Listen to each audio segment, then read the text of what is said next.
ஆடி வெள்ளியிலே தாயின் சந்நிதியில் பொங்க வச்சு பாருங்கம்மா. ஆடி வெள்ளியிலே தாயின் சந்நிதியில் பொங்க வச்சு பாருங்கம்மா. அம்மா பூங்கரகம் தூக்கி வந்து வேப்பிலையில் ஆடை கட்டி முளைப்பாரி ஏந்துங்கம்மா.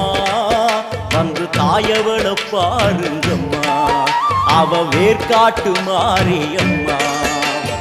ஆடி வெள்ளியிலே தாயின் சந்நிதியில் பொங்க வச்சு பாருங்கம்மா. அம்மா பொங்க வச்சு பாருங்கம்மா.